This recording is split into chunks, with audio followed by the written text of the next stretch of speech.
nice, just head on over to supertalktv.com. You'll see I'm not alone in the studio today. You'll also see that Rhino put us up a good little emblem for our 6th anniversary. I guess we've decided it's anniversary, it's not birthday. But yeah, so 6 years of bringing you the good things. I did the math. That's right, at 1,500 episodes. So you guys, Chris and Beth, are like 1,561, I think, or something. Cool. Not all of those are necessarily live, but if you take, anyway, well, math is hard. We're not going to do that today. But we're having you back, Chris Baker. He's with the Scott County Chess Club. Beth, you're a first timer, so welcome. Beth Thrasher. She's a member of Mississippi Chess and an avid chess player. And every time I talk to you, Chris, I keep learning more and more about the beauty of the game of chess, and then also the growing interest that we have here in our state. So welcome back. Thank you. And welcome, Beth. Okay, Beth, I know Chris's semi-story into chess. What is Beth's story into chess? Because I feel like most folks, and I may be wrong, don't just grow up in a house that introduced them to chess. Well, actually, I did. I got it wrong. Well, but it was very casual. So my father is a Vietnam vet, and he had brought back from Vietnam a carved out of quartz chess set, made cool. and they're big, heavy pieces. And as a child, I was always fascinated by this set, and so he taught me how to play. But then that was my exposure. I knew how to play. I knew how the pieces moved. I knew what a checkmate was. Fast forward 30 years, and I'm a teacher in South Jackson, and I get bored one day. And I had done the same thing. I had shown my son and my daughter at 3 years old, 4 years old how to play. But it's like the equivalent of someone teaching you how to dribble a basketball and throw it at a hoop. Right. So I'm a teacher in South Jackson. We get kind of bored one day at the end of the year. So who wants to play chess? And I just bust out a chessboard from somewhere. And me and these high schoolers start playing chess, and I really kind of got reinvigorated, teaching, showing them, and I discovered that the Capital City Chess Club existed. My 7-year-old son at the time was accompanying me to my high school practices for the chess club that eventually burgeoned. And when my 7-year-old was able to sort of, win against the high schoolers, he got really excited, and then he started beating me. So I said, I need to find some people who know more about this game. Found the Capital City Chess Club around 2016-17 that meets now in Pearl. It used to meet at North Park Mall, but now the Pearl Mall. And that's where everything just took off. That's where, somebody pulled that's what you can do with chess. You can pull a curtain back and say, go behind this curtain and go as far as you want to go into your discovery of what this game can do and what it can be. And so we started. And who can play it? I think that's the cool part. And we had a 3-year-old girl in diapers come to our chess camp at Dogmud Tavern last year in diapers, just on her knees, moving the pieces. Her mother was a master level player, but you can teach a child as young as 3 or even younger simply how pieces move and just make it fun. Oh, eat the pawn here, and then as long as a child has fun while they're playing, it'll be a positive experience for the rest of their life. Because it's still, even though as an adult who doesn't have much, I guess, association with chess, I look at it as scary. Like, I don't look at it necessarily as a game, because I feel like you have to be super smart to be able to understand all the pieces going through it, which I know that makes you guys itch. But I mean, some look at it as, I haven't learned now. It's not a game I can learn later in life. But you could. Couldn't be further from the truth. But then kids just look at it as, an opportunity, like any other game, and can sort of really dive into it and start to utilize all kinds of areas of their brain and skills, critical thinking, and all the but even sort of socially, right? It's an extremely powerful social tool. There's a lot of children who have a hard time learning the difference between the fixed mindset of win-loss and growth mindset of maybe I lost the game, but what did I learn from it, and how can I get better?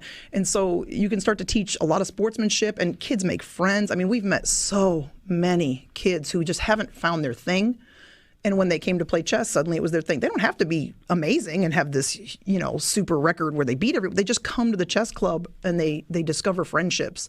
And then as an adult, I've actually experienced more fellowship and almost like fraternity in the chess community than in any other endeavor. People look out for each other. Is it one of those games that, and Chris, you may, because you did come into it as an adult, but it's like there's always something else to learn. There's always another level to it. So it's not like solitaire where you just win or, like another game where you just win. There's always, you can sit and the fellowship comes with talking about the round and talking. Once you know the language and kind of get your bearings on it and everything, And strategies. I think that was another I one. tell younger players, kids that I talk to, that don't try to learn it all at once. Take a piece of, learn the basics. Once you learn the pieces, a little bit at a time. Learn one strategy, go to another one. Just a little bit at a time, and before you know it, you'll actually know more than you actually think you do. Which is very little for me. So if you had someone who was like, man, or maybe I was taught as a kid but never thought about picking it back up as an adult, or I've seen it because of all the awareness now. I feel like the Queen's Gambit has really sparked interest. I even saw it on Netflix. Again, it's in the trending. It's sort of come back around, unless there's another season to it that I'm not aware of. But so how do people get into it? Where do you start? Well, go ahead. Well, there's so many resources. Yeah. If they're looking for the in-person experience, right now the most active in-person experience is the Capital City Chess Club that meets Tuesday nights at the Pearl Outlet Mall food court. So that's a great place to just drop in, sit down, play a game, and have someone talk with you. And that's really what advanced my chess knowledge. Sitting down with an experienced player and talking is like downloading a chapter of a chess book. There's just no faster way. Now, you can get on almost any app. Our preferred that we recommend to people is lichess.org. It's an app and a website that, is totally free, every aspect of it. There's chess.com that people know about, but you can, go through different tabs on those websites, learn, and then you go through the pieces and the tactics and the strategies and things like that.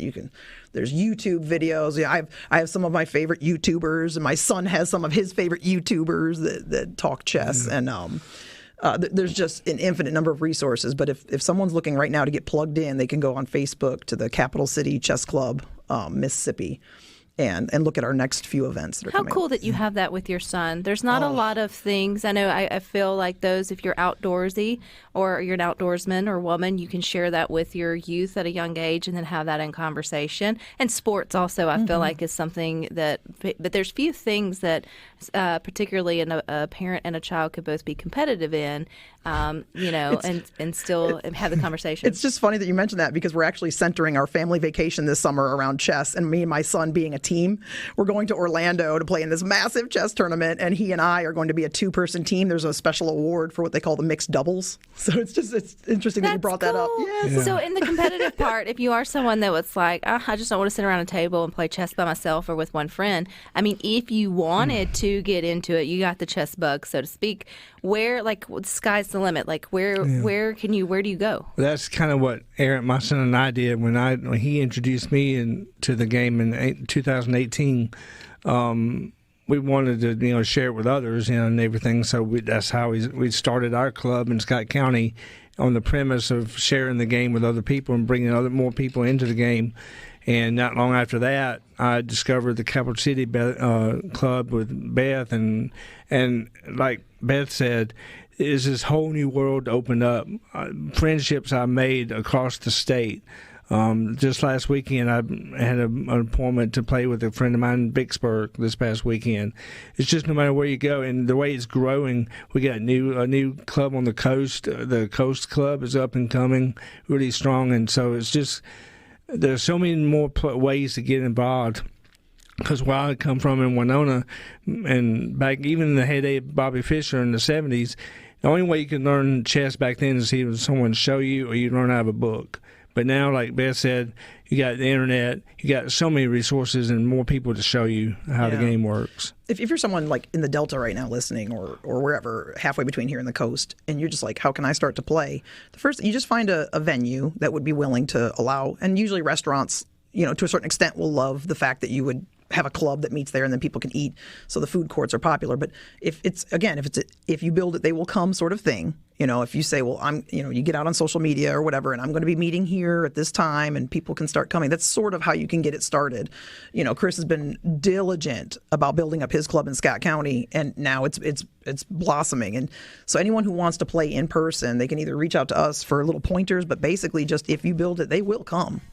Same thing with the coast. Absolutely. And then you can build friendships, but there's also other good things that come with chess. We've got that and more with Chris and Beth coming up. FM. You can also watch us. We are on computer or mobile device. Just head on over to supertalktv.com. You'll see I'm not alone. We'll continue our chess conversation with Chris Baker. He's with the Scott County Chess Club, who's celebrating 5 years, right? Definitely. We got one on you here on Good Things. Yeah. We're celebrating 6 years of Good Things today. And we've got Beth, who is with Mississippi Chess, but you're also very passionate. You're vice president for? The Mississippi Scholastic Chess Association. Yes. So it's the slightly less prestigious, kind of more Mickey Mouse, let's have fun with the kids kind of organization. Mississippi Chess Association, they're like the prestigious, they designate the official champions and things like that. But Mississippi Scholastic Chess, the MSCA, has a lot more play in just throwing a bunch of fun events for kids. But the problem that we have right now is like personnel. Right, unfortunately, chess in Mississippi and most states is kind of a flash in the pan thing for kids. It's usually only available to kids that get designated as gifted, or usually at private schools, or it's very popular in the homeschool community. But in the public school realm, if I'm just the average kid and nobody's found me to be gifted, I usually don't get exposed to chess, and that's a tragedy. MSCA wants to change that.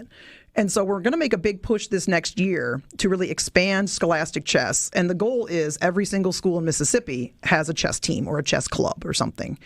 But the bottleneck is going to be personnel. Mississippi Scholastic Chess can compensate anyone who gets trained to be a tournament director, because that's somebody who can hold a chess event at their school.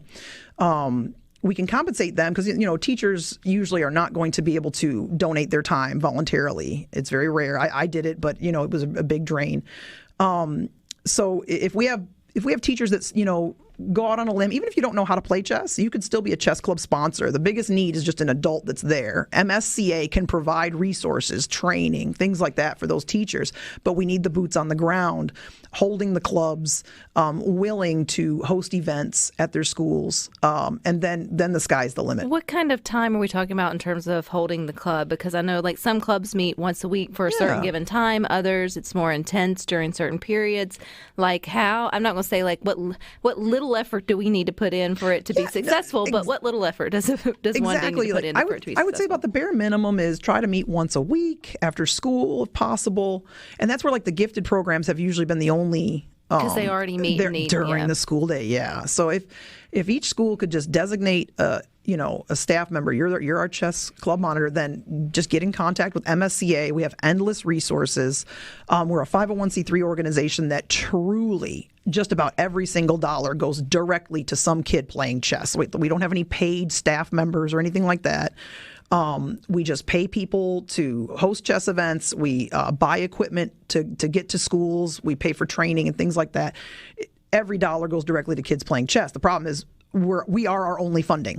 So when MSCA holds a chess event, we just take those registration fees and just roll it back directly into the program, which doesn't breed a lot of growth unless more schools are holding events. Have we had any standout names in chess from Mississippi, whether either from school, Chris, or just as an adult over the years?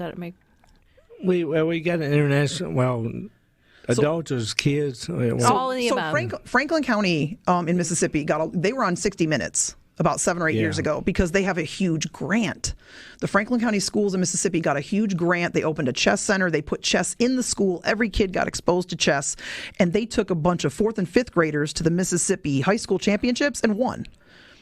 Because they were able to directly fund a chess program for all the kids. Now, from that program, there's a young man named Benson Shexnedre who Glad you said it. Yeah. He's a wonderful kid, but he has now become a titled, what they call a candidate master player, and he's not yet graduated from high school. So I don't think Mississippi has ever had a homeborn master level player. So Benson would be the first one. But again, from a program that had the umbrella effect, we're going to expose all children to chess. The problem is we don't have that kind of funding to do it across the state and recreate it. But again, so we could have the next Bobby Fischer somewhere. Absolutely. You never know.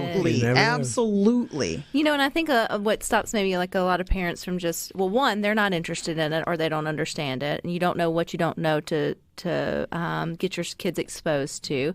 But then you wonder, is there a future in it in terms of like with scholarships or sort of all of that? But I think parents miss the opportunity of all the other positive things chess provides a kid. So from your own experience, both of you have children who are interested in chess. Definitely. I mean, it teaches you skills that can overlap in all facets of your rest of your life, problem-solving skills, help you with reading and math. I mean, it's endless of the ways it exercises your mind. And, of course, with the child, they soak it up quicker, and they're just a sponge for it. And so they have that advantage over an adult that might take a little bit longer to learn the game, but still possible. But it's just all the things they can do for you in your whole life, not just the game. There's a saying, it's not how good a child is at chess, it's how good chess is for a child. Generally speaking, when I teach a child chess, I really don't care if they ever become a champion. It's kind of weird to say, but I don't care.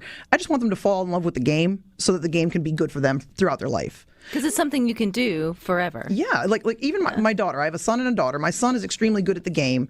He's having a lot of success. My daughter, she played a little bit, but she's not super serious. But one of the best experiences she ever had, it's weird, but was being bullied. As a homeschool kid, you don't really end up getting bullied a lot, right? Without her siblings? So being exposed to a bullying experience and having her able to grow, as a girl in chess, as a little kid, she would sit down at a chess tournament, and some of the little boys would be like, "Oh, your rating is only, I'm going to beat you," and they would kind of push her around a little bit, and I thought that was good for her in the sense that it gave her a chance to grow and gave her a chance to kind of, toughen up a little bit and learn that stuff is out there, but in a controlled environment. And so she competed in chess tournaments a little bit, and after a while, after a couple of years, she finally won a trophy over the boys, and she realized she could do it, And since then, she's only played casually, but she was able to realize that she could stand up for herself intellectually, socially, whatever, through the game of chess. I love that. You were also, Beth, hosting some chess camps for kids this summer. What does that look like? Yes, ma'am. So we have a chess camp coming up this June, the second week in June and the second week in July at Dog Mud Tavern in Ridgeland, Mississippi, which is a really cool board game themed restaurant. It's right there by North Park Mall. And so they are graciously hosting these 4-day chess camps where kids can come any skill level. They may not know how to play the game at all. They may have a little experience. Maybe they've won their school tournament and they want to get better. You can find those on Facebook or on the nationaluschess.org site looking for places to play, or just on Facebook if you look up Dog Mud Tavern chess camps. So the kids will come, they'll learn. We'll have everything from art to speed competitions with not even just playing the game, but like checkmates, who can checkmate fastest and things like that. And then the last day of the camps, both Thursdays of the camps, are open to anyone to come and play in the tournament. So there'll be a tournament on the last day. Also, I have a website at scottcountychessclub.org. I list all the things going on across the state, not just our club. But I made our website in such a way that's comprehensive for the whole game in Mississippi. So I list all kinds of events on there that people can find out about. Which I encourage them to do. I'm sitting here thinking, I got to get my daughter a chessboard. But you mentioned the master something or another. How do you get there? You said someone from Mississippi has never made it to the master level. I know about master gardeners, but I don't know. So you have to get your chess rating. Your chess rating is like a number associated with your chess play. It's like your chess score, like how good are you at the game. And so you pretty much have to be able to travel outside of the state of Mississippi and play and compete, because there's just not enough high-level players within the state of Mississippi. So someone like Benson was able to travel around, play, and when you win enough games and your rating becomes high enough, you can begin to compete in tournaments that are called norms. And don't ask me about the math about what determines if something is a norm or not. But if you can play in a norm tournament, again, where there's enough high-level players and you win enough games in those norms, you can begin to achieve what they call titles. So candidate master, national master, international master, and then the coveted grand master, which is so rare. Is there like one a year, or is it like anybody can sort of, it's like black belt, you just have to earn your way to it? Yeah, if you can find the norms, you can pretty much do it whenever you're ready, whenever your rating has achieved a high enough level. Mississippi does have an international master in our state. They just weren't cornbread fed. No, he's from Canada. He's a great guy named Dave Ross, international master Dave Ross, and he's one of the best minds that we have here to share his knowledge. Well, if everyone has been inspired to at least dust off their chessboard or to get back into the game at some kind. Beth, for you, where's the best place to go? The Capital City Chess Club that meets Tuesday nights at the Pearl Outlet Mall food court. If you just want to sit down and start meeting people and playing, that's it. If you want to start your own club because you don't live near Pearl, connect with us on Facebook on the Capital City Chess Club, and we will give you the advice it takes to start your own. And Chris, your website? ScottCountyChessClub.org. All righty. I feel like we'll see you guys next year. And we'll keep this conversation going. You'll have to bring in a kid next time. Oh, yes. That would be great. All right. You guys stick with us. We got more for you coming.